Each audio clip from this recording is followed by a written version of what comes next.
시편 82편 시편 82편 1절에서 8절까지 아주 짧습니다. 한 절씩 교독하겠습니다. 하나님은 신들의 모임 가운데에 서시며 하나님은 그들 가운데에서 재판하시느니라.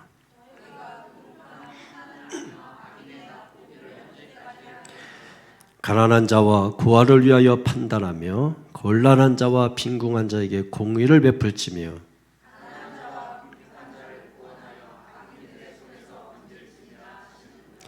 그들은 알지도 못하고 깨달지도 못하여 흑암 중에 왕래하니 땅의 모든 터가 흔들리도다.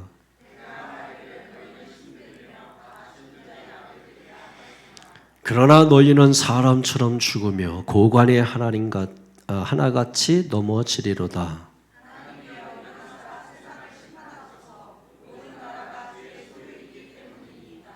아멘.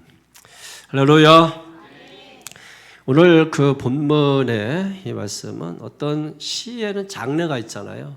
그러니까 그 장르를 어떤 결정하는 것이 쉽지 않은 그런 시예요. 그래서 1절에 보게 되면은 하나님은 신들의 모임 가운데 서시며 라고 하는 이 말이 또 상당히 또 해석하기가 난해하고 어려운 그런 문제이고, 또 6절에 되면은 내가 말하기를 너희는 신들이며 다 지존자의 아들들이라 하였으나 뭐 이런 말들이 이렇게 나오기 때문에 사실 이게 어디에 속하는지 잘 몰라요. 그러니까 시 문학에 있어서 중요한 몇 가지가 있는데, 우선 가장 중요한 게 뭐냐면 이 시의 화자, 즉 스피커, 말하는 자가 누구냐라고 하는 것을 우리가 기억을 하셔야 됩니다. 말하는 자가 누구냐라는 거예요. 보통 이제 그 성경에 보게 되면 하나님께서 직접 말씀하시기도 하시고, 또 사람이 하나님을 빌려서 말하기도 하고, 또 어떤 경우에는 동물이 말을 하기도 해요. 의인화시켜서 동물이 말을 하기도 하고. 그러니까 오늘 시편에서 하나님이 말씀하시는 건지, 아니면 사람이 말을 하는 건지, 아니면 동물이 의인화돼서 말을 하는 건지를 봐야 될 필요가 있는데, 8절을 보세요. 8절에 하나님이여 일어나사 세상을 심판하소서 모든 나라가 주의 소유이기 때문이니라. 이 말씀을 근거로 해서 보면 하나님이 말씀하는 거예요? 사람이 말을 하는 거예요? 동물이 말을 하는 거예요? 사람이 말을 하는 거죠. 그러니까 오늘 시편 8편의 화자는, 스피커는 누구다? 사람이다라고 하는 것을 알 수 있죠. 이 시의 배경이 무엇이냐라고 하는 것도 중요해요. 이게 실제인지, 어떤 이 이야기가, 이 사건의 어떤 구성이 실제인지 아니면은 가상 세계인지, 그러니까 현실 세계인지 가상 세계인지, 만들어낸 건지 아니면 실제 있는 건지, 이것을 이제 우리가 잘 살펴볼 필요가 있습니다. 1절을 한번 다시 보면 하나님은 신들의 모임 가운데 서시며 하나님은 그들 가운데서 재판하시느니라, 이렇게 지금 말씀하고 있죠. 그러니까 신들의 모임, 신들이 있습니까? 자, 가나안 사람들은 많은 신들이 있다고 믿어요. 그러니까 많은 신들이 존재한다고 믿고, 그래서 이신저신, 또 애굽에도 보면은 10가지 재앙은 다 신을 심판하는 내용이니까 그 10가지 재앙이 다 신의 이름이에요. 그러니까 많은 신들이 그 당시에 있었고, 가나안 사람들은 많은 신들이 존재한다고 믿었지만 이스라엘 사람들은 오직 유일신 하나님, 오직 하나님 한 분뿐이다, 한 분밖에 없다라고 믿었던 거죠. 그런데 오늘 1절 말씀에 보게 되면은 신들이 존재하는 것처럼 이렇게 말을 하는 것이죠. 그래서 신들 중에서 하나님이 제일이구나, 이렇게 생각할 수가 있는데 착각인 거죠. 이거는 어떤 가상의 세계를 지금 말을 하는 것이, 가상의 세계를 지금 우리에게 말하는데, 근데 가상의 세계를 할지라도 중요한 게 뭐냐면 이 가상의 세계 속에 하나님의 말씀을 집어넣어서 그 가상의 세계를 통해서 하나님의 말씀을 증거하게 되는 거예요. 그러니까 이 가상이라고 하는 이 세계 속에서 현실적으로 누가 지금 나타나고 있는 거예요? 하나님께서 말씀으로 나타나고 있는 거죠. 그러니까 실제적으로 이 신들이 존재한다, 이런 개념은 아니에요. 그러니까 세계적으로 보면은 일본만 해도 여러분 가깝게 일본만 해도 800만의 신이 있다고 하잖아요. 800만의 신. 근데 제가 또 네팔에 선교를 자주 가시는 목사님 만났는데 그 목사님 하는 말 듣고 기겁하고 그 자리에서 까무러질 뻔했는데 이 네팔에는 수억의 신이 있대. 수억. 심지어 어떤 신까지 발바닥 신까지 있어요. 그리고 발가락 신도 있고. 그리고 여러분 사람 신체 모든 걸 다 해도 여러분 이 수억의 신이니까 뭘 어떻게 해야 되겠어요? 그래가지고 뭐 원숭이 신부터 해가지고 모든 동물 신 다 있고 특별히 이제 4살 여아 중에 울지도 않고 웃지도 않고 무서워하지도 않는 그 아이를 신으로 섬기는 게 있어요. 그러니까 울지 않아야 되고, 그러니까 감정이 없어야 돼. 4살 이하의 여아 중에서 감정이 없어야 돼. 그래서 이제 예를 들면은 그 아이가 있는 곳에 독사를 넣어놔도 독사가 물지 않아야 되고, 그 신이 되는 조건이에요. 그리고 소 머리를 그대로 잘라가서 피가 막 철철 흐르는데 그걸 앞에다가 탁 던져놔도 애가 울지 않아야 돼요. 이게 신이 되는 조건이에요.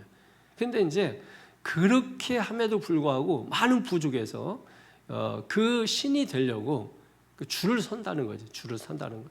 거리마다 신상들이 서 있고, 그 거리마다 이제 막 사람들이 뭐 순례하듯이 뭐 이렇게 하는, 신을 숭배하는 이런 행동들이 상당히 많이 있고, 이런 나라도 대체적으로 뭐예요? 가난하죠. 우리나라도 뭐 별신 잡신 다 있었을 때 너무너무 가난하고, 기독교 들어와서 그런 잡신들 전부 몰아내고 뭐예요? 하나님 섬겼을 때 이 나라 축복받았잖아요. 근데 지금 그 네팔 같은 경우 제가 이제 좀 돌아와서 그게 너무 충격적이라 돌아와서 한번 네팔에 대해서 이렇게 찾아보고 또 찾아보고 이렇게 해보니까 거기는 이제 그 힌두교를 이제 국교로 받아들이고 사는데 기독교가 이제 한 1%도 잘 되지 않는, 그래서 이제 교회들이 가서 이제 교회를 세우고 뭐 이렇게 합니다만은 그게 이제 그런 신들이 많은 나라에서는 상당히 어렵죠. 네, 많은 핍박도 있고 어려움도 있고 이제 그런 것이죠. 그러니까 하여튼 그 잡신들이 많아요. 근데 여러분 이 말이 신들이 존재한다 이런 의미를 말하는 것이 아닙니다. 신들이 많이 있다. 그 중에 하나님이 제일이다. 이제 이런 의미가 아니고 오직 신은 누구밖에 없다? 하나님밖에 없다. 그러니까 하나님이라고 말하는 그 그룹에서는, 하나님이라고 말할 수 있는 그 그룹에서는 오직 하나님밖에 없다라는 것이죠. 그러니까 예를 들면 이런 건 있을 수 있죠. 영적인 어떤 존재들, 뭐 사탄이나 아니면 귀신의 어떤 존재들, 이런 존재들, 이거는 신은 아니죠. 영적 존재들이지 이건 신은 아니란 말이니까, 그러니까 하나님이라고 말할 수 있는 그 그룹에서는 오직 하나님 한 분밖에 없다라고 하는 것입니다. 그러니까 오늘 본문은 한마디로 말해서 가상의 세계인데, 그 가상의 세계에서 실제로 존재하시는 하나님을 말씀하고 있다라고 하는 것을 기억하시면 되겠습니다.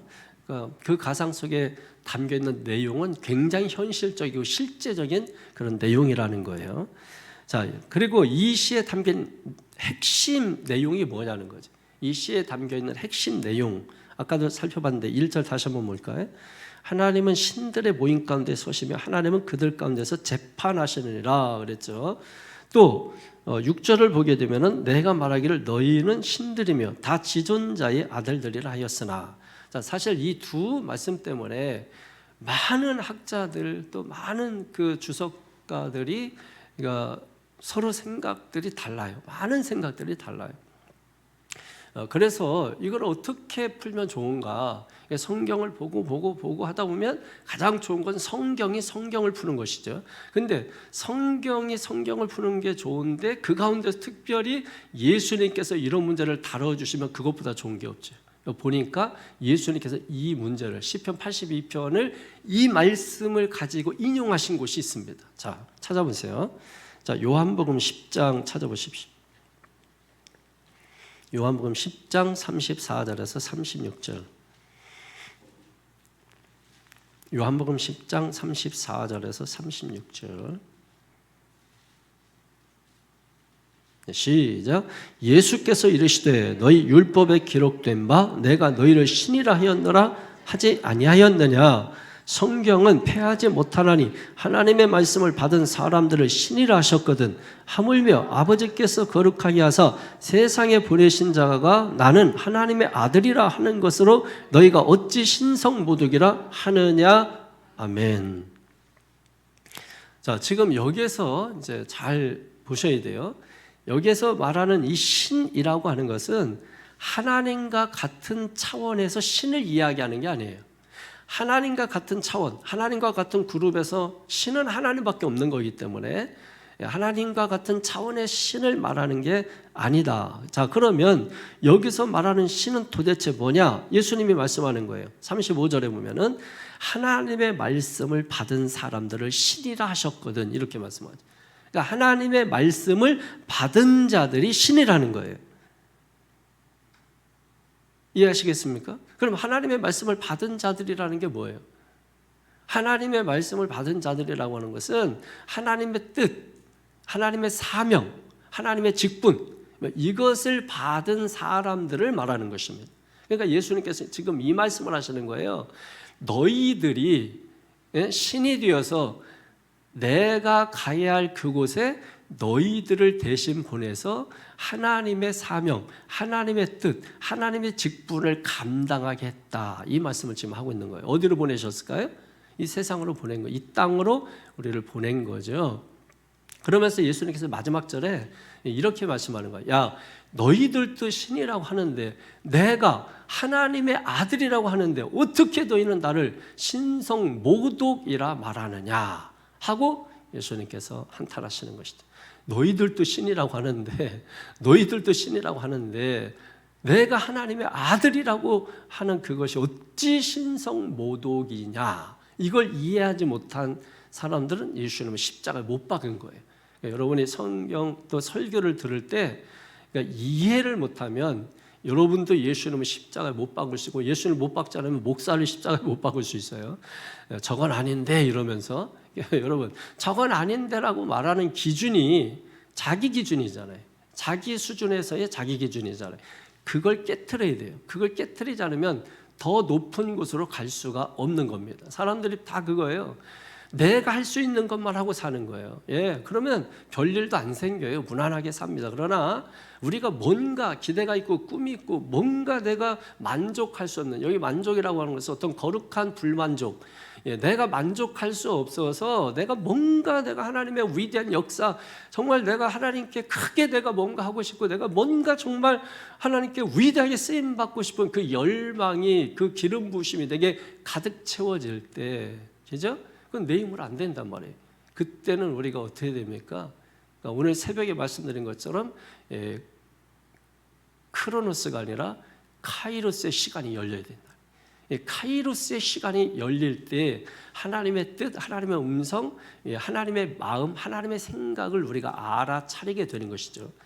그래서 그걸 통해서 구원이 가까이 오게 됐다라고 하는 것입니다. 너희가 이 시기를 알거니와 할 때 그 시기는 크로노스라고 하는 수평적 개념이 아니고 수직적 개념에서 기회, 즉 카이로스를 의미하는 것입니다. 그 하나님의 이 카이로스의 시간이 우리에게 열리기를 기도하시기 바랍니다. 그래야 여러분 하나님의 마음, 하나님의 관심, 하나님의 생각, 하나님의 뜻, 이것이 내게 와진단 말이에요. 이게 와지지 않으니까 맨날 크로노스 가지고 예배하고 크로노스 가지고 하니까 그러니까 수평적인 것밖에 안 되는 거예요. 사람들하고만 교제하는 거예요. 하나님하고 해야 되는데 사람들하고만 교제하는 거예요. 그것도 교회 생활의 일부분이긴 하지만 그것은 수평적인 것이라니까요. 수평이 있기 위해서는 수직이 먼저 돼야 돼요. 제가 늘 얘기하잖아요. 우선순위. 수직이 안 됐는데 수평만 하고 있으니까 여러분 선생님 입장에서는 답답하다 이런 말을 하는 것입니다. 그래서 카이로스의 시간이 여러분에게 열려져야, 그죠? 열려져야 내가 미국 갈 수 있는 능력이 없지만 미국 이미 가 있는 사람이 돈이 많아서 내가 너를 데리고 갈게 해서 내 힘이 아니라 그 사람의 힘에 의해서 나를 미국 보게 하는 거죠. 여러분 그런 사람이 성경에 누가 있습니까? 요셉이잖아요. 요셉이 자기가 뭔 능력이 있어요. 그런데 누가 들어서 애굽에다 놓고 그를 뭐예요? 애굽의 2인자로 만들잖아요. 다니엘도 마찬가지예요. 포로로 끌려가가지고 거기에서 누가 높여 세워져가지고 한 거지 자기 실력, 자기 능력이 아니잖아요. 하나님이 하시는 것이다. 그래서 여러분이 더 큰 꿈을 꾸고 더 큰 기대를 갖는 것, 즉 그 기대라는 것은 뭐냐면 하나님에 대한 기대를 갖는 거예요. 그 하나님에 대한 기대. 오늘 말씀을 통해서 이 청년이 정말 변화될 것이라고 하는 그 기대를 하나님께 갖는 거예요.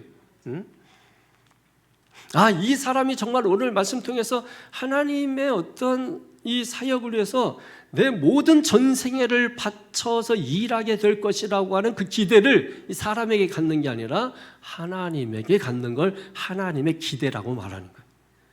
우리는 그 기대 그러면 전부 자기의 소유적으로 하나님 기대합니다 이러면서 기대하는 게 있어요. 그런 기대가 아니라 우리가 예배를 통해서 변화되는 그 사람, 우리가 그걸 기대하고 바라보는 거죠. 이 사람이 지금은 완전히 먹석 같고 이 사람이 지금 완전히 그냥 돌덩어리 같고 그런데도 불구하고 하나님께 대한 기대가 있다면 뭐예요? 이 사람이 언젠가 변화될 것이다 라는 것을 이 사람 보면 기대가 돼요? 안 되잖아요. 그걸 하나님께 하는 걸 기대라고 하는 거예요. 그래서 그런 사람은 누구를 기대하면서 산다? 하나님을 기대하면서 산다. 이걸 성경은 뭐라고 얘기한다? 구원이 가까이 옴이라 이렇게 설명을 하고 있다 이거예요. 이해가 되십니까? 여러분 이해가 되셔야 합니다. 이해가 되시지 않으면 신앙에 절대로 성장이 있을 수가 없는 겁니다. 자, 그러니까 하나님께서 이 사람들에게 뭐예요? 특별히 하나님의 말씀을 받은 사람들, 즉 하나님의 뜻, 하나님의 사명, 하나님의 직분을 받은 이 사람들에게 세상에 가서 하나님의 말씀을 전하게 하셨다라는 거죠. 이들이 누구냐라고 하는 거예요. 그래서 이제 여러 주석가들이 이야기하는 겁니다. 왕, 지도자, 통치자, 리더 이런 사람들을 말하는 것이다. 자, 넓은 의미에서 우리 예수 믿는 사람들은 다 이 시대의 리더다 이렇게 말하잖아요. 그러니까 저와 여러분 크든 작든 사명이 크든 작든 직분이 크든 작든 다 뭡니까? 우리는 하나님께 보내심을 받은 자라고 하는 사실인 것이죠. 그래서 내가 왕이면 왕에게 하나님께서 사명을 줘서 이 땅에 보낸 거예요. 대통령이면 대통령으로서 하나님께서 이 땅에 보내주신 거예요. 그러니까 자기 능력으로 자기 힘으로 자기가 되고 싶어서 된 게 아니란 말이에요. 하나님께서 딱 엎어버리면 얼마든지 엎어질 수 있고 얼마 표 차이 나지 않는데 아슬아슬하게 한 표 차이로, 여러분 우리 저쪽 연회에서는 한 표 차이로 감독에서 떨어지고 한 표 차이로 감독이 됐어요. 차라리 100표 차이로 떨어졌으면 억울하지도 않는데 한 표 차이로 잠이 오겠어요. 여러분 생각해 보시라고.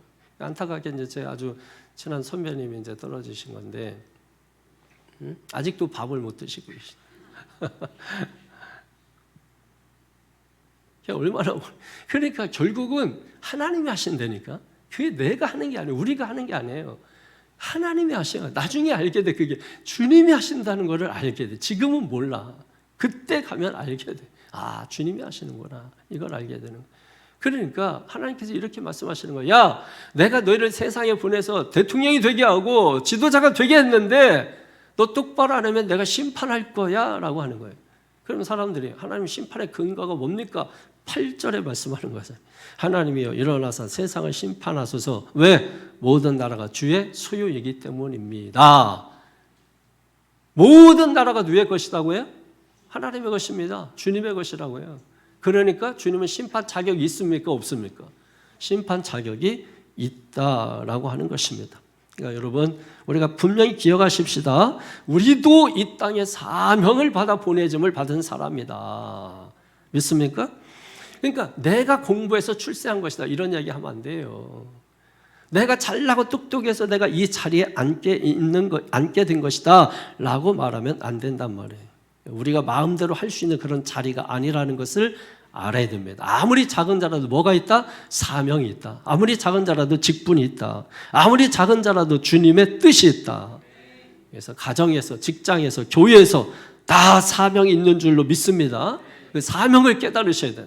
나의 사명은 무엇인가? 이거를 여러분 찾으셔야 돼요. 그 사명을 찾으면 내가 어떤 일을 하든 무엇을 하든 여러분 하나님의 사명 깨달으면 그게 중요하지 않아요. 별로 그게 중요하게 생각되지 않아요. 근데 사명이 없으면 세상 가치관 세상으로 살아야 돼요. 그럼 세상은 당연한 거죠. 힘에 돌리잖아요. 힘, 돈이잖아요. 그러니까 돈 쫓아가는 것입니다. 그러니까 돈이 나를 지배하고 돈이 나를 억어하게 되는 것이죠. 예, 그래서 돈하며 살게 되는 거고, 예, 그래서 돈을 추구하고 뭐예요? 돈 버는 일을 하게 되는 거예요. 근데 구원이 가까이 온 사람은 어떤 사람입니까? 하나님을 추구하고 하나님을 버는 일, 하나님을 내 안에 채우는 일을 하면서 사는 것, 그게 구원이 가까이 온 것이다, 이런 말입니다. 하나님을 버는 여러분 되시기를 바랍니다. 하나님으로 채우시는 여러분 되기를 주님의 이름으로 축원합니다. 그게 우리가 해야 될 가장 중요한 일이다. 자, 1절, 2절 보십시오. 1절, 2절 시작. 하나님은 신들의 모임 가운데서 서시며 하나님은 그들 가운데서 재판하시느니라. 너희가 불공평한 판단을 하며 악인의 낫 보기를 언제까지 하려느냐. 아멘. 이 섹션에서는 뭐예요? 사망을 망각한 사람들을 책망하고 있는 겁니다. 내가 왜 너희를 세상에 보냈는지 아느냐? 왜 세상을 불공평하게 판단하고 있느냐? 왜? 한마디로 뭐예요? 왜 사명을 망각하고 있니? 라고 하는 거예요. 세상을 공평하게 하라고 했더니 불공평하게 하고 있고, 억울한 사람이 없게 하라고 했더니 억울한 사람을 생산하고 있고 라고 하는 것이죠. 왜 사명을 망각하고 있어? 하고 지금 책망하고 있는 것입니다. 이게 재밌는 표현이 하나인데, 악인의 낫 보기를 언제까지 하려느냐. 악인의 낫짝, 얼굴, 쌍판. 자, 여러분, 이 쌍판떼기 이게 무슨 의미예요? 악인의 외모, 즉 다시 말해서 악인들에게 비유를 맞추면서 그 얼굴 한번 보이려고 그 앞에서 나 왔다 갔다 하고 한번 보이려고, 이런 악인들의 낯을 쫓는 사람들이 반드시 있다니까요. 왜? 힘의 논리에 빠진 사람은 줄을 서야 되거든요. 그러니까 여러분, 그거 떠난 사람은 줄 설 필요 없어요. 그런 거 별로 개의치 않아요. 근데 힘의 논리에 빠져 있는 사람은 줄 잘못 서면 벤치 당하는 거거든요. 그래서 그 악인의 낫 보려고 그 앞에 가서 기웃기웃하고 있는 겁니다. 나중에 이제 하나님 앞에 서면 그게 이제 부끄럽게 되는 것이죠, 여러분. 우리는 정말 하나님의 자녀답게, 하나님의 사명자답게 세상 사람 두려워하지 아니하고 우리가 살 필요가 있는 거죠. 근데 이게 되지 않으면, 이런 사명 의식화되지 않으면 우리는 여전히 세상 겁먹고 하나님 앞에 와서 큰 소리치고 사는 사람이 되는 거예요. 세상 앞에서는 예예예 이렇게 하다가 교회만 오면 막 힘이 들어서 막 거칠게 하고 막 그냥 막 사람들 쪼아대고, 여러분 그거는 약한 거예요, 약한 거. 여러분 교회에서는 최대한 겸손하고 세상에 가서 그냥 독사처럼 싸우고, 여러분 그렇게 하실 수 있게 되기를 바랍니다. 자, 그 다음에 3절에서 5절 보세요. 3절에서 5절까지 시작. 가난한 자와 고아를 위하여 판단하며 곤란한 자와 빈곤한 자에게 공의를 베풀지며 가난한 자와 궁핍한 자를 구원하여 악인들의 손에서 건질지니라 하시는도다. 그들은 알지도 못하고 깨달지도 못하여 흑암 중에 왕래하니 땅의 모든 터가 흔들리도다. 아멘. 자, 이 섹션에서는 뭐냐면 지도자들의 사명을 촉구하고 있는 거예요. 지도자들의 사명을 다시 한번 분발하라, 이렇게 지금 말씀하고 있는 겁니다. 이 말을 근데 우리가 이제 오해하면 안 돼. 약한 자들, 이제 성경에 보면 이제 약자들, 사회적 약자에 대한 관심이 많잖아요. 하나님 마음이. 이게 이제 율법 정신이에요. 율법 정신이 그 약자들에 대한 이 관심이 있어요. 근데 이제 그게 하나님 마음으로 비춰지는 건데, 근데 그 약자들을 우리가 생각할 때, 우리가 반드시 기억해야 되는 게, 약자기 때문에 불의해도 봐줘라, 이런 뜻이 아닙니다. 그러니까 약자기 때문에 무슨 혜택을 주어라, 이런 뜻도 아니에요. 혜택을 주는 것이 아니에요. 약자에게 뭐 하라는 겁니까? 억울하게 하지 말고, 약자기 때문에 억울하게 하지 말고, 약자든 강자든 부하든 가난한 자든 공평하게 하라는 거예요. 공정하게 하고 공평하게 하고 평등하게 하라는 것입니다. 근데 뭐예요? 사람들은 나보다 약하면 깔보잖아요. 뭐 가진 게 없으면 뭐예요? 억울하게 만들잖아요, 여러분. 이런 거 하지 말라는 거예요. 그거 너희들 그거 하라고 세상에 보낸 거 아니야 라고 하는 거죠. 그런 사람들을 공평하게 대하라고 보낸 거야. 근데 너희들 왜 그 약자들 억울하게, 내가 너희 보고 뭐 무슨 대단한 혜택 주라고 했어? 그러니까 우리가 이제 교회에서도 이제 약한 자들 이렇게 막 돕는 거 좋은데, 이게 이제 약자들도 제가 이렇게 보면은 갑질해요.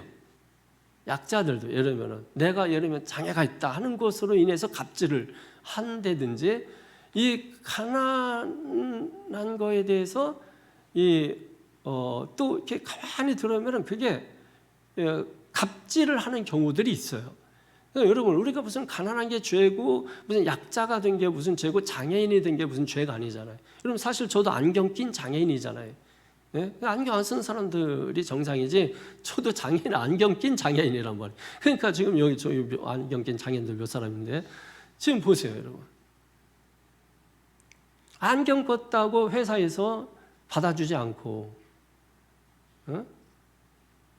안경 꼈다고 여러분 군 입대도 안 시켜주고, 뭐 이렇게 하게 되면은 여러분 어떻게 되겠습니까?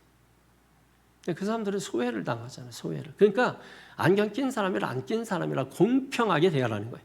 안경 꼈다고 혜택을 주지 말라는 거예요. 혜택을. 우리가 이제 뭐 이렇게 비전교회도 돕고 막 여러 가지 뭐 이런 거 하잖아요. 그렇게 할 때 제가 왜 막 이런 거 막 난리치고 막 이렇게 안 하냐면, 표시를 안 내려고 하는 거. 어떤 표시?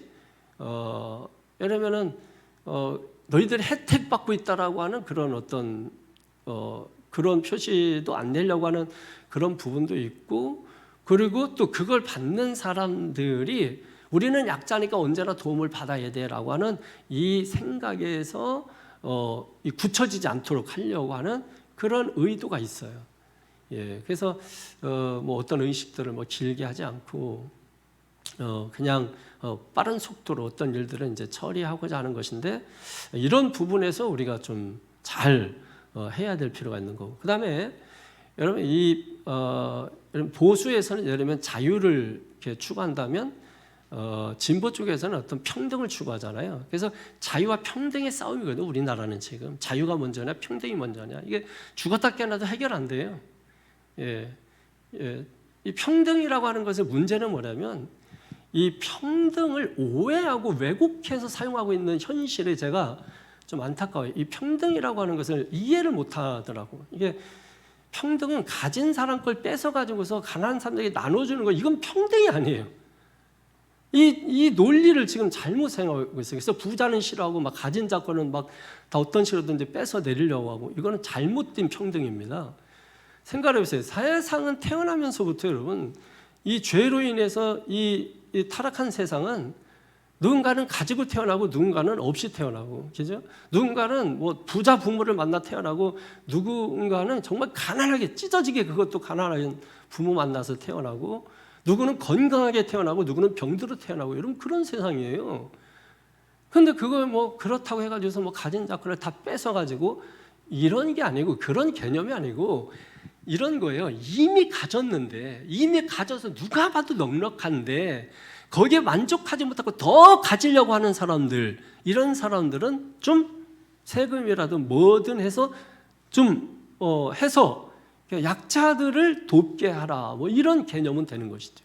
그런데 무조건 부자와 가난한 사람을 평등하게 해야 된다 해가지고, 그래서 부자는 이제 뭐 막, 그러니까 요즘 뭐예요? 무조건 이 사회에서 약자라고 하는 사람을 갑질하는 거예요. 뭐만 있으면 뭐 하고 난리치고 뭐 소리 높이고, 그러면 해결되는 세상으로 이 평등의 원리가 잘못 개념적으로 박혀지니까 잘못된 행동들이 나오게 되는 것이다 이거예요. 그런 거 보면서 할 말도 많지만 해봤자 소용없어요. 여러분. 타락한 세상 속에서는 하나님의 말씀으로 기준이 서야 되는데, 하나님 믿는 자들조차도 딱 어떤 거에 이념 논쟁 돼버리면 하나님 말씀 기준 안 돼요. 저는 중도예요. 저는 보수도 아니고 진보도 아니고 저는 중도입니다. 항상 중도예요. 근데 이 신앙적으로 우리가 성경적으로 어떤 기준을 우리가 볼 줄 알아야 되고, 그 기준을 우리가 가질 줄 알아야 돼요. 그게 신앙인이지, 뭐 신앙인이 그냥 뭐 어느 한쪽에 그냥 막 그냥 해가지고, 그래서 뭐 막 저 광화문 가서 뭐 하고 하는 사람들 보세요. 거기에 참석 안 하는 목사들은 목사님도 안 묻혀요. 목사도 아니야. 그리고 거기 안 가는 성도들은 성도도 아니야. 여러분 조심하세요. 애국이 붙는 이 말은 항상 조심하셔야 됩니다. 신앙 아니에요. 여기에 너무 이게 저는 이제 너무 무지한 게 첫 번째입니다. 무지한 게 알지 못하는 게 첫 번째고, 오늘 본문도 그거예요. 왜 이 사람들 이 짓 하고 있냐? 몰라서 그렇다. 모르면 어떻게 되냐? 가르쳐라 이거예요. 가르쳐라. 그 얘기를 하고 있는 것이. 여러분 이걸 좀 잘 좀 이해하셔서 여러분의 좀 뭔가가 뭔가를 좀 알고 거기에 대해서 좀 이야기를 할 기회가 있으면 좀 이야기하고 뭐 이렇게 하면은 좋을 것 같아요. 요즘 이제 세상 그런 거잖아요. 뭐 노인, 병든 자 뭐 이런 사람들이 필요 없다는 거예요. 노인들 어떤 영화 같은 데서는 뭐 이제 몇 년도 되면은 이제 뭐죠? 이제 노인들은 다 갖다가 이제 나이가 뭐 70 이상 되면은 전부 이제 뭐 죽여버리는 뭐 이런 게 있어 영화에. 실제로 이런 게 이제 있을 수 있다 하는 걸 가상인 것이죠, 여러분. 실제로 옛날에도 뭐 고려장 뭐 이런 거 있었잖아요. 현대판 고려장 없으라는 법이 어디 있어요? 왜 그러냐? 이 사회가 이제는 이 우리나라도 지금 1,000만 노인이 이제 넘었어요. 우리나라도. 그런데 여러분 1,000만이 넘은 노인 인구가 우리 지금 감리교회도 지금 이제 뭐 목사 은퇴 나이를 이제 3년 더 연장하려고 하는 3년 더 연장하려고 하는 이유가 뭐냐면 목사님들이 안 돌아가셔. 응급비를 줘야 되는데 여러분 국민연금 뭐 바닥난다 뭐 이런 얘기 있는 것처럼 감리교회에서 목사들에게 이제 연금을 주거든요. 근데 연금을 주는데 그 은퇴한 목사들이 너무 많은 거야. 근데 이제 내년에 내후년도에 그 다음 해에 지금까지 이전에도 이후에도 없을 목사님들이 은퇴하는 숫자가 어마무시하대. 그래가지고 그걸 대비하기 위해서 지금 이제 3년을 늦추자는 거죠. 그러면 지금 있는 분들에게 줄 수 있지 않느냐. 그러니까 뒤에 또 밀려나는 사람들은 못 받는 거 아니냐. 그럼 지금도 뭐 응급비가 상당히 깎여가지고 옛날에 200 받던 게 지금 이제 최고 80이에요. 그러면 이제 저희 때는 하는 얘기가 제 때는 40, 50 아니면 이제 아예 못 받는다 이런 얘기가 지금 돌고 있단 말이에요. 그래서 감력이 은퇴해야 되나 뭐 이런 얘기 많이 하고 뭐 이제 은퇴가 아니라 탈퇴를 해야 되나 뭐 이런 얘기도 하고 뭐 했습니다. 이게 심각한 거예요. 심각해요. 예전에는 은퇴 목사님 진짜 뭐 한 분 볼까 말까인데 요즘은 은퇴 목사님 오면은 뭐 몇백 분이 오시니까 그래 뭐 용돈을 드려도 뭐 5만 원씩 3만 원씩 드려도 그분들 그 고마워하면서 막 좋다고 받으시려고 전철 타고 버스 타고 이렇게 오셔서 그 3만 원 5만 원 받아가신단 말이에요. 그런데 그게 숫자가 이러면 뭐 우리 연회만 몇백 명 되니까 이러면은 작은 숫자가 아니죠. 그래서 매년 지방에서 몇백만 원씩 각출해가지고 그래서 은퇴 목사님들 매번 이렇게 용돈 드리고 이렇게 하시는 일을 매년 하는 거예요. 각 지방 이렇게 몇 개씩 묶어가지고 식사 대접하고 용돈 드리고 뭐 이렇게 하는 거예요. 거기다가 이제 목사님 들어가시잖아요. 그럼 사모님 남잖아요. 그러니까 홀 사모님 또 이제 목사님 들어가시면 사모님은 뭐 대부분 뭐예요? 식당에서 일하거나 뭐 달력 팔거나 뭐 이런 거 보통.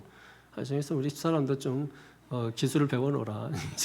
그래서 내가 죽으면 교회 붙어 있지 말고 음식 잘하니까 김밥을 팔든지 그런 거 하라고. 돈 안 되는 거 맨날 하지 말고 돈 되는 거 하라고 계속 제가 얘기 중입니다. 여러분 목사 죽으면 뭐 사모는 뭐 교회에서 뭐 이렇게 아이고 우리 사모님 할 것 같죠. 여러분 천만의 말씀이에요.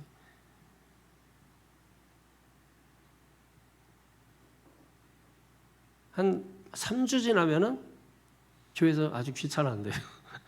왜 아직도 안 가냐고. 네, 여러분. 그러니까 뭐 여러분 뭐 장애 있다고 이러면 나이가 많다고 또 어리다고 그 뭐 젊은이들만 살겠다는 거거든. 이런 거는 이제 불공평한 거잖아요. 이런 사회를 만들면 안 된다. 이런 사회를 만들지 말라고 너희를 보냈다. 지금 이렇게 말하는. 3절에 보면 위하여라는 말이 있거든요. 위하여. 가난한 자와 부활을 위하여라는 이 말은 뭐냐면 혜택을 줘라 이런 말이 아니고 불편한 거를 해소시켜줘라 이런 겁니다. 불편한 거를 해소시켜줘라. 그러니까 도움을 달라고 하는 사람들도 우리가 이런 게 불편합니다. 전철 탈 때 이런 게 불편합니다. 해서 그 불편한 걸 해소시켜 달라고 하는 것은 옳은 일이죠. 그죠? 예, 근데 이제 막 무조건 도와줘야 된다. 정부가 나라가 뭐 하는 거냐 막 하면서 나라 저희 이것도 나라냐? 그럼 그럼 뭐가 나라예요? 그러면 뭐 이것도 나라냐? 뭐 이런 얘기 막 하면 막 이 무슨 뭐 하겠다는 거예요, 뭐. 아니 그럼 그럼 뭘 해야 나라예요? 그러면 나라에서 그럼 나라가 국민의 생명 안전 이런 거 지키는 거죠. 그래서 국방 이런 경제 이런 협력 하면서 해 나가는 것이거든. 그 안에서 우리가 노력하면서 사는 거지. 나라에서 지금 뭘 그냥 막 퍼붓다가 지금 우리나라 최대 엄청난 빚더미에 지금 이런 코로나 때문에 엄청난 빚더미 엄청 받아가지고 청년들 준다 해가지고 지금 지금 여러 시가 지금 재정 바닥에 나가지고 지금 말도 안 해. 이게 그래서 이런 말이네. 우리나라는 지방 자치제가 안 된대. 할 줄을 모르는데 할 줄을. 미국처럼 그게 안 되는 거예요. 우리나라 사람들은 이 감성, 이 감정 이런 게 있어가지고 이성적이지가 못해요. 예, 그래서 막 그냥 뭐 하나 하려고 막 하다가 전부 지금 막 바닥 나가지고 지방 자치제가 안 된다 그래요. 그냥 안타깝죠, 여러분. 그런 거 보면. 그러니까 이게 왜 안타깝냐면 여러분 몰라서 그러지 우리 자녀들이 그 짐을 다 떠안아야 돼. 이 지금 우리 청년들, 중고등학생들이 이 짐을 다 떠안고 살아야 돼. 걔들이 돈 벌어서 전부 세금 내고 그런 거 하면서 했는데 뭘 받는 게 좋은 게 아니라니까. 제가 여러분 저는 이걸 언제 깨달았냐면 제가 20대 후반에 이제 어린이집을 그때 당시에 이제 어린이집을 한다는 건 파격적인 거예요. 대부분 이제 교회에서 선교를 한다고 할 때 제가 그때가 이제 벌써 몇 년 전인가 30년 그러니까 그때 1억 2천을 시에서 받았다고. 그래가지고서 그냥 2층을 전면 어린이집으로 개조를 해버렸어요. 하고 막 그냥 며칠 한 달 동안 공사를 해가지고 막 칸칸이 다 만들어 놓고 막 하고 막 했는데 또 와서 또 화장실이 또 밖에 있다고 또 옆에 있는데 밖에 있다고 또 안 된다고 또 그래서 에이 나라 돈 쓰면 안 되는구나. 그때 깨달았어. 그때 이제 막 교회들이 어린이집 진다고 대출 받아가지고 교회 진 교회들이 엄청 많거든요. 그래서 저는 일체가 하지 않았어요. 그래서 아예 그냥 바로 1억 2천을 그냥 반납을 해버렸어요. 예, 그리고 다시 선교원 개고생했죠. 선교해가지고 그래도 그게 나. 그러니까 뭘 받으면 그게 좋은 게 아니야. 뭘 받으면 절대 좋은 게 아니야. 우리 열심히 여러분 땀 흘려서 노력해서 예수 아까 찬송했잖아. 예수 하면서 그냥 고생하라고.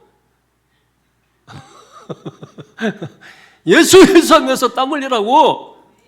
그러면서 여러분 생명부터서 예배 때마다 아이고 살아오셨군요. 아이고 안 돌아가셨대. 이렇게 해가지고 안 온 사람은 우리가 뭐라고 물어봐야 돼. 그분 돌아가셨나? 이렇게 어떤 사람도 오늘 안 온 거 보니까 돌아가셨나? 이렇게 물어보시라고.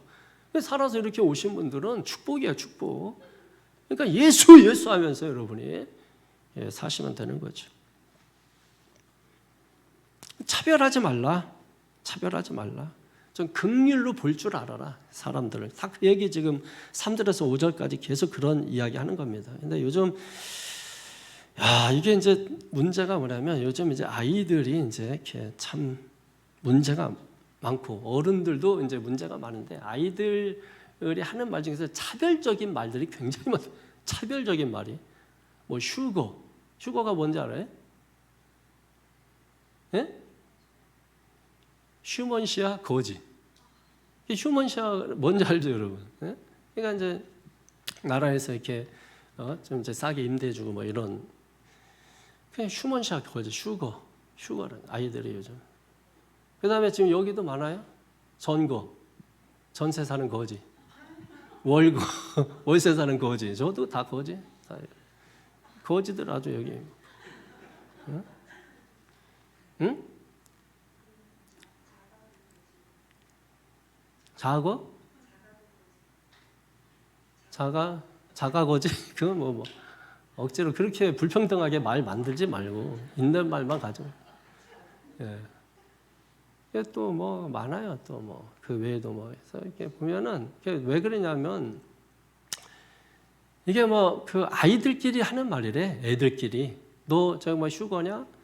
너 자거냐? 너 월거냐? 이러면서 따로 노는데 따로 이렇게 따로 놀고 그래서 이 부모들 가운데도 이렇게 학교에 요청하는 부모가 오죽하면 선생님들이 뛰어내리겠냐고. 예? 선생님들이 오죽하면은 뭐라고 얘기하자면 이 명품 아파트 아이들은 따로 반을 만들어 달라 그랬는데. 예. 예를 들면 진짜 뭐 오래전이지만 안산에도 저쪽 뭐 14단지, 15단지 뭐 이쪽에 임대 아파트, 임거도 있어요. 임대 아파트가 어지? 임거. 그러니까 임거도 있는데 주거도 있고 주택에 사는 거지.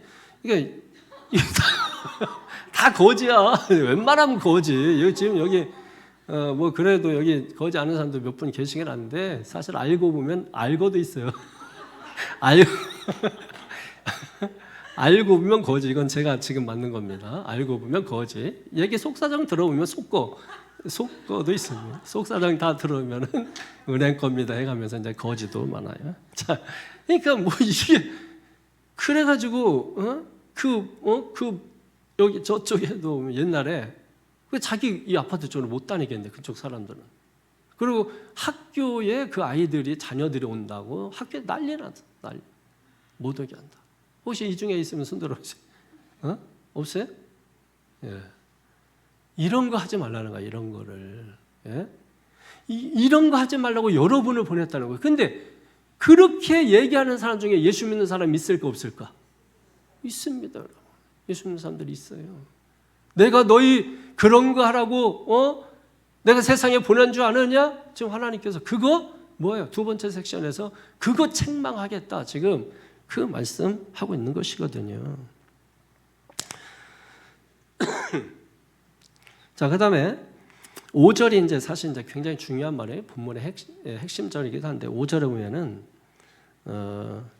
그들은이라고 했잖아요. 이것은 악한 지도자들을 의미합니다. 그들은 뭐 하지도 못하고 알지도 못하고 여기 알다라고 하는 것은 뭐예요? 야다. 체험하다 이런 거예요. 체험적으로 아는 것을 말하는 거잖아요.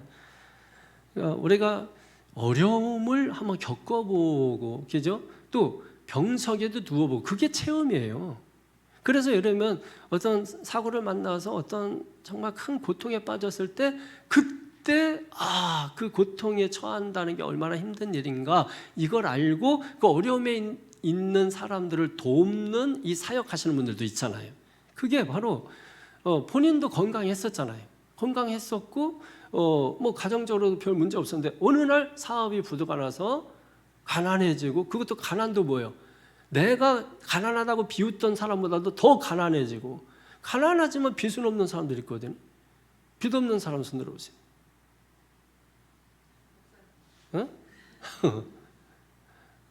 저는 마음의 빚을 많이 지고 있습니다. 빚거 빚진 거지.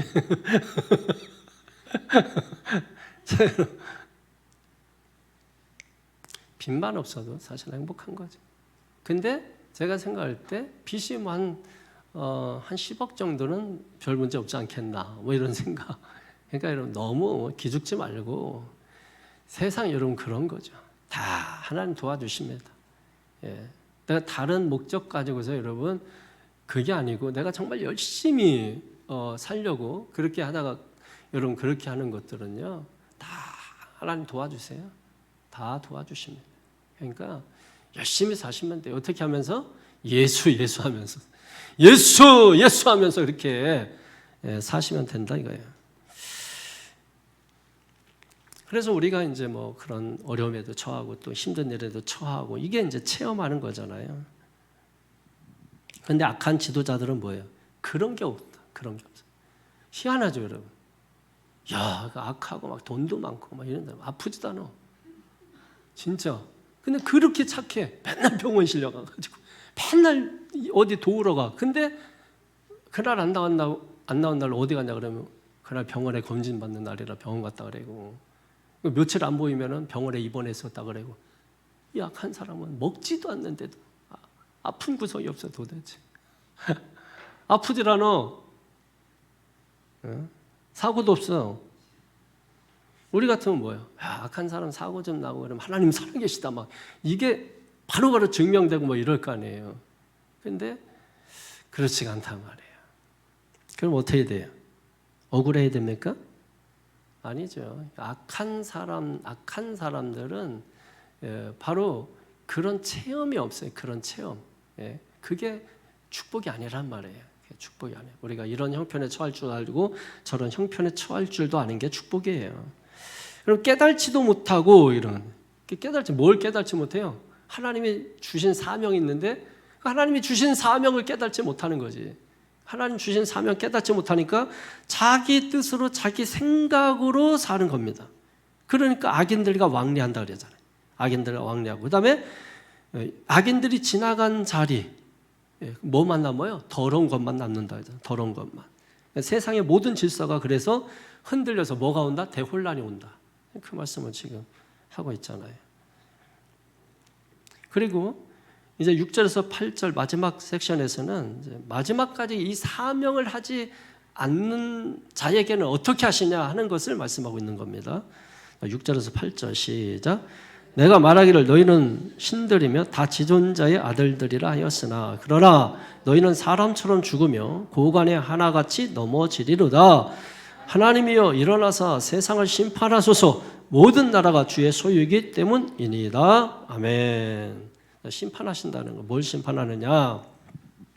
하나님께서 귀한 능력 사명 주셨는데 감당하지 않을 때 한다는 거예요. 어떻게? 7절에 보니까 사람처럼 죽으며 그랬어요. 이 사람이라고 하는 말이 원어로 아담이라는 뜻이에요. 아담. 그러니까 아담이 죄를 짓기 전에는 선한 아담이지만 죄를 범한 후에는 악한 아담으로 바뀐 거잖아요. 죄인 아담으로. 죄인에게는 뭐가 따르죠? 형벌이 따르는 거죠. 그러니까 지금 뭐예요? 그 어떤 형벌의 유전적인 어떤 형벌, 사람처럼 그 모든 영원한 영벌을 너도 받게 될 것이다. 죄인 아담처럼 내가 그런 유전적인 형벌 이걸 너희가 받게 될 것이다 라고 하는 거예요. 그래서 여러분 구원이 굉장히 중요한 거예요. 이런 의미에서 예수님께서 여러분들을 구원하셔서 그 죄인을 의인 회복시켜 주시는 거, 그러니까 이런 영원한 형벌 이걸 우리가 받지 않게 된다라고 하는 이 놀라운 이 사실, 지금 이걸 우리가 도대체 알 수가 없단 말이에요. 이거 뭐 죽어봐야 아는데 알 수가 없단 말이에요. 그럼 죽어볼 수도 없단 말이에요. 죽으면 다시 올 수가 없으니까. 그래서 그러면 그거를 보고 싶으면 죽으세요. 그러면 보여줄 겁니다. 해도 안 죽잖아요. 보여줄 수가 없어요. 그러니까 이 우리가 말을 해도 이게 와닿지가 않는 게 당연한 거죠. 와닿지 않는 게. 그래서 우리가 뭐예요? 와닿지 않아도 하나님의 말씀이면 순종하는 겁니다. 왜? 하나님의 말씀은 확실한 말씀이니까. 하나님의 말씀은 분명한 말씀이니까 우리가 인간의 언어로 설명할 수 있는 것은 그게 다예요. 그래서 주님이 구원해 주신 그 구원의 은혜, 회복, 이것을 여러분 너무너무 감사해요. 그래서 우리가 예수 믿은 게 내가 세상 어떤 것보다도 가장 잘한 일이고 가장 복된 일이라는 거, 이거 여러분 깨달으셔야 된다고. 이걸 알아야 된다고요. 여러분. 가난하고 부하고 이거 아무 상관없어요. 하나님은 그거 따지는 분이 아니에요. 높으냐 낮으냐 이거 따지는 분이 아니에요. 하나님은 오직 한 가지, 선하냐 악하냐 이거 따지는 거예요. 죄인이냐 의인이냐 이거 보는 거예요. 이거요. 그러니까 우리 뭐 가졌냐 안 가졌냐 이건 세상에서 보는 거 아니에요. 뭐 성공했냐 성공 못했냐, 출세했냐 출세하지 못했냐 이건 세상에 사는 거죠. 하나님 그런 거 안 본단 말이에요. 오직 악하냐 선하냐, 의인이냐 죄인이냐, 여러분 이거 보는 거란 말이에요. 그런 측면에서 본질적으로 존재론적으로 우리가 구원받은 거 정말 여러분 이거는 뭐라고 표현할 수가 없는 거예요. 이거는 정말 그때 가서야 알 수 있는 거. 그때 내가 예수 안 믿었으면 어떻게 해야 돼? 그때 가서야 알 수 있는 거란 말이에요. 그러니까 지금 미리 감사하시기를 바랍니다. 미리 감사하시. 고관이라고 하는 건 왕이죠. 왕. 왕. 고관이라는 건 왕인데 두목이라는 뜻이잖아요. 두목, 우두머리, 두목. 누구예요? 사탄이죠. 사탄. 사탄이 두목, 우두머리죠. 우두머리. 근데 고관이 하나같이라고 이렇게 말씀하는데 여기 하나같이라고 하는 이 말은 여럿 중에서 하나라는 말이 아니에요. 이 하나같이라고 하는 것은 고관과 함께, 우두머리와 함께 이런 뜻입니다. 그러니까 사탄과 함께 영벌에 처해진다 뭐 이런 거죠. 그러니까 우리가 사명을 하지 않으면 안 된다 이거예요. 사명을 반드시 행해야 된다. 8절에 하나님의 일어나사 세상을 심판하사 모든 나라가 주의 소유이기 때문입니다. 모든 게 하나님의 소유다. 하나님의 손 안에 들어있는 것이다. 그러니까 우리가 가진 거 내 것인 줄 알고 지금도 자기가 붙들고 있는 것들 다 심판 대상이에요. 우리가 집 살려고 한평생 사는 거 여러분 안 돼요. 우리가 출세하려고 한평생 사는 거 한평생이잖아. 2평생도 아니고 2평생이면 나눠서 한평생은 집 사고 한평생은 하나님 뜻 행하고 이렇게 하면 좋은데 우리가 그게 아니고 한평생이란 말이에요.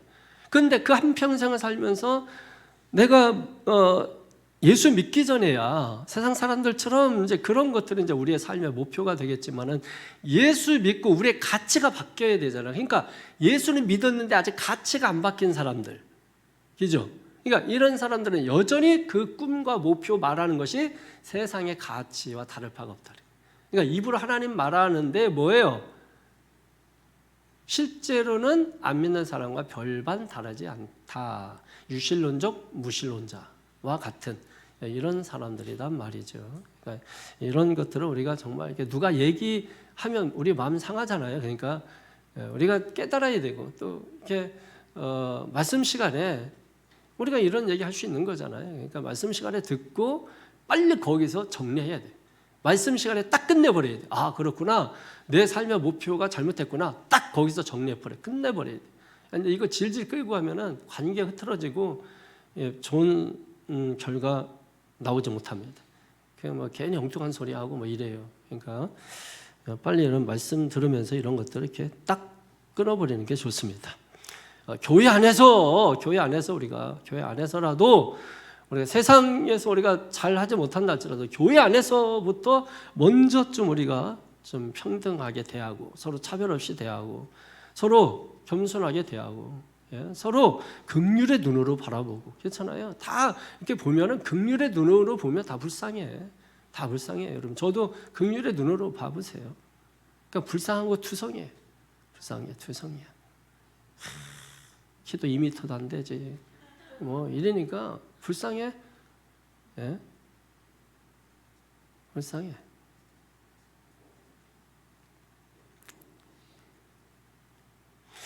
지금 여기 계신 분들 아주 불쌍해요. 긍휼의 눈으로 보면은 다 불쌍합니다.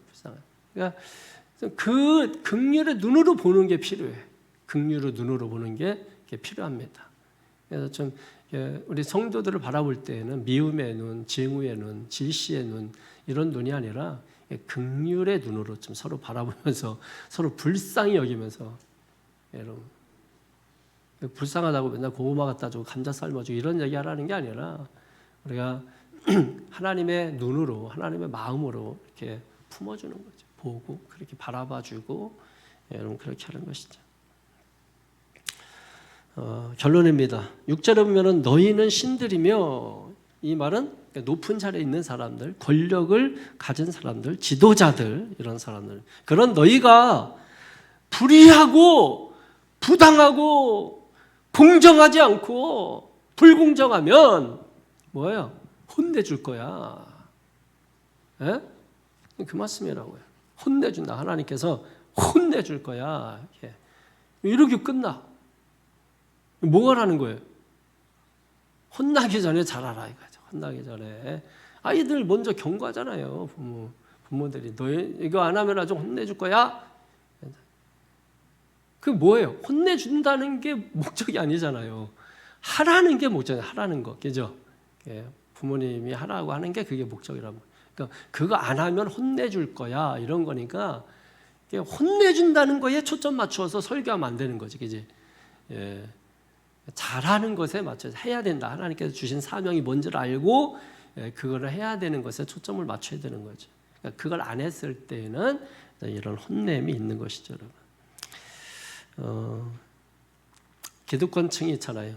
어디든지 너무 거기에 아부하거나 또 그 사람들에게 유리한 말을 하지 말고, 그죠? 그러면 약자들이 억울한 사람이 생겨요. 억울한 사람이. 여러분이 있는 위치에서 혹시 뭐 동대표나 아니면 반상회 때 여러분 혹여나 나가게 돼서 어떤 발언권을 가지고 이야기하게 될 때나 어떤 때라도 여러분 그런 선한 말, 순한 말에서 서로에게 좀 공정한 말 이런 말을 하면 좋을 것 같아요. 소외계층에 있고 또 약자들이 있다고 해서 그들에게 특별한 혜택을 주고 그런 거 하지 말자는 거예요. 그 성경 그거 하는 게 아니에요. 그냥 다 누구나 그냥 공평하게 공정하게 대하라 이 뜻입니다. 그러니까 약자들을 보호하라는 게 그런 뜻이에요. 뭐 혜택을 주라는 뜻이 아닙니다. 그러니까 그들이 어떤 대신에 어떤 불필요 장애가 있으면 어떤 거에 불편하잖아요. 그러니까 그런 부분들은 적극적으로 함께 살기 위해서 도와줘야 될 부분들인 것이죠. 그러나 이런 어떤 것들에 있어서 혜택을 말하는 게 아니다. 부자에게도 공평해야 되고 가난한 자에도 공평해야 되고 그죠? 가진 자나 안 가진 자 다 공평해야 된다. 그 말을 하는 것입니다. 그게 공정이에요. 그게 평등이에요. 믿습니까? 가진 자 뺏어가지고 없는 자 주는 게 그건 절대 공평이 아니고 도둑놈이에요. 도둑놈.